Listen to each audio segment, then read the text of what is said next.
Hello बच्चों, let's see this question. Explain the following. Why is tungsten used almost exclusively for filament of electric lamps?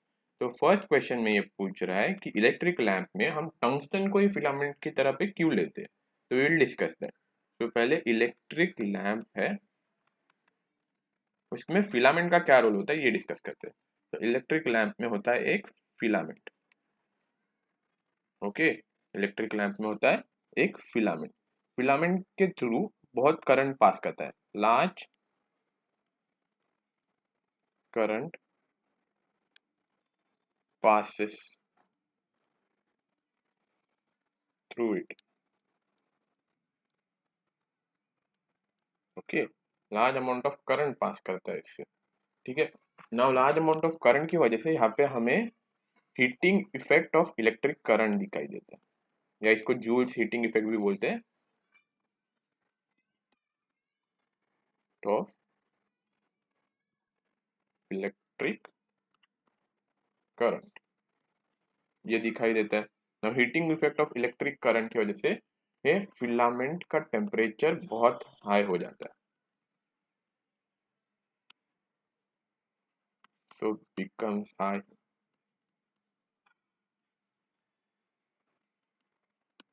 Okay, filament का temperature high होने के कारण now that's where the use, यहाँ पे use आता है tungsten का.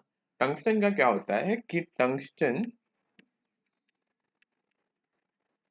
Has very high melting point. Tungsten का मेल्टिंग पॉइंट बाकी मेटल्स के कंपैरिजन में बहुत हाई होता है.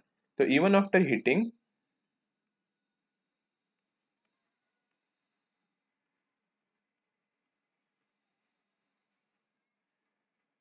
It prevents melting of filament. Okay, तो हीटिंग होने के बाद भी ये फिलामेंट के मेल्टिंग को रोक के रखेगा. It won't allow the filament to melt, and hence our bulb will work more efficiently, ज़्यादा efficiency के साथ काम करेगा. तो ये बेसिक आंसर था this particular question. Why tungsten is used exclusively. तो टंगस्टन क्यों यूज किया जाता है? सबसे पहले एक होता है इलेक्ट्रिक लैंप होता है. इलेक्ट्रिक लैंप के अंदर क्या होती है? एक होती है फिलामेंट. क्या होती है? फिलामेंट. ओके, इलेक्ट्रिक लैंप के अंदर होती है फिलामेंट. ना फिलामेंट में क्या हमें दिखता है? Heating effect. क्या दिखता है? Heating effect. Heating effect of electric current. अभी क्या होती है? फिलामेंट के थ्रू ही करंट पास कर रही होती है, उसमें heating effect of electric current होगा, वो हीट होगा, फिर वो लाइट एमिट करेगा. राइट, तो उसका हीट तो होना ही है, तब तक वो लाइट तो एमिट नहीं कर पाएगा. जब वो हीट होकर लाइट एमिट करेगा तब उसका क्या हो जाता है कि टेम्परेचर उसका बहुत हाई चला जाता है, और बाकी मेटल यूज करने पे चांसेस है कि फिलामेंट मेल्ट हो जाए और अपना बल्ब भी काम करना बंद पड़ जाएगा, बिकॉज फिलामेंट पे ही तो बल्ब चल रहा है. राइट. तो अगर वहां पे हम टंगस्टन का लगाते हैं तो उसका मेल्टिंग पॉइंट हाई होने की वजह से there is less chances of the filament melting, और दैट्स व्हाई हम यूज करते हैं टंगस्टन को मोस्टली इन सब बल्ब में एज ए फिलामेंट. टंगस्टन को इसीलिए हम यूज करते हैं. ओके, आइए अपना अगला पार्ट सॉल्व करते हैं इस क्वेश्चन का. Part B.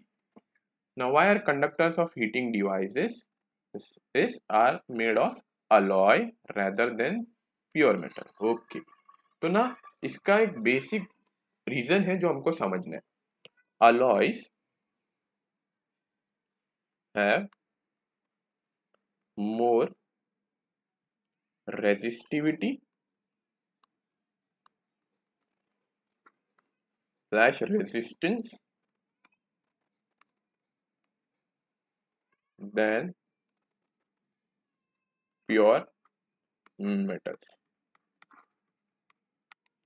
alloys जब बनते हैं तो उनका रेजिस्टिविटी या रेजिस्टेंस हमारे नॉर्मल या प्योर मेटल से ज़्यादा होता है. तो उससे क्या होता है कि जब रेजिस्टिविटी या रेजिस्टेंस ज़्यादा हो जाता है तो वो लेस करंट को पास करने देता है और वो ज़्यादा हीटिंग को जनरेट करता है, फेवर करता है.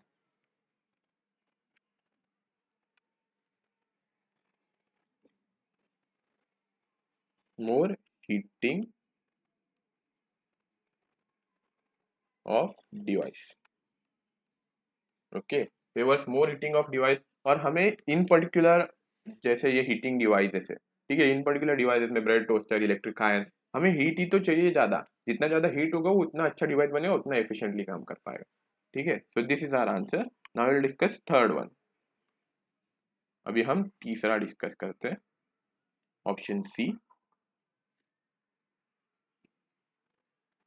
एरिया को डिवाइड कर लेते हैं, ओके। ऑप्शन सी, सी में क्या बोल रहा है, why series arrangement not used for domestic circuits, okay. अभी क्या होता है कि सीरीज अरेंजमेंट का ये बेसिक प्रिंसिपल हम सबको पता है, सीरीज अरेंजमेंट में voltage gets divided, okay. Voltage क्या हो जाता है, वोल्टेज अपना डिवाइड हो जाता है, वोल्टेज का डिवीजन हो गया, तो उसकी वजह से क्या होता है कि less current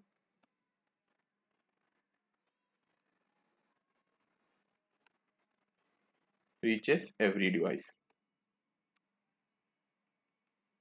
less current reach करता है हर एक डिवाइस को, तो लेस करंट रीच होने की वजह से उसका एफिशिएंसी भी डिक्रीज हो जाती है, efficiency decreases,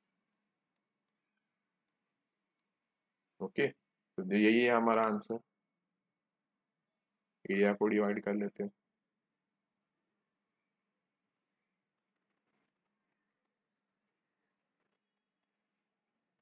okay.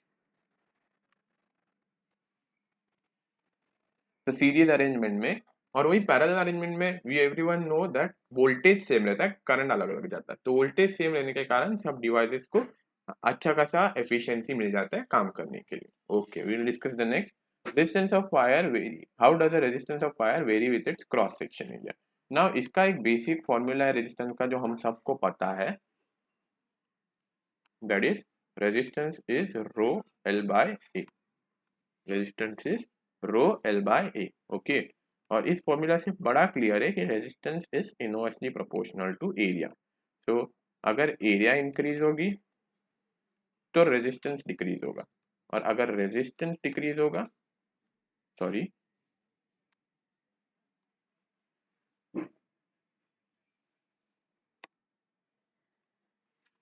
Resistance increase होगा तो एरिया डिक्रीज, ओके। सो ये था हमारा ऑप्शन डी का answer. Now we will discuss option E,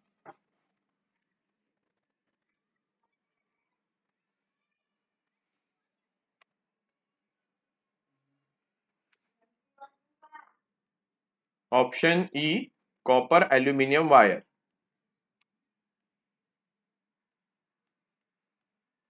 aluminium.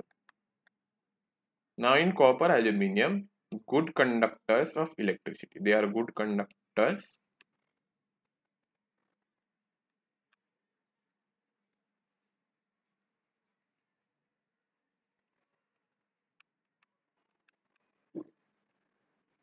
और लो रेजिस्टेंस, इनका ये गुड कंडक्टर ऑफ इलेक्ट्रिसिटी भी है तो ज्यादा करंट को पास होने देंगे अच्छे से, और ऊपर से ये इनका रेजिस्टेंस भी लो है, so they are used to make wires जिनको हम एम्प्लॉय करते हैं इलेक्ट्रिसिटी ट्रांसमिशन में।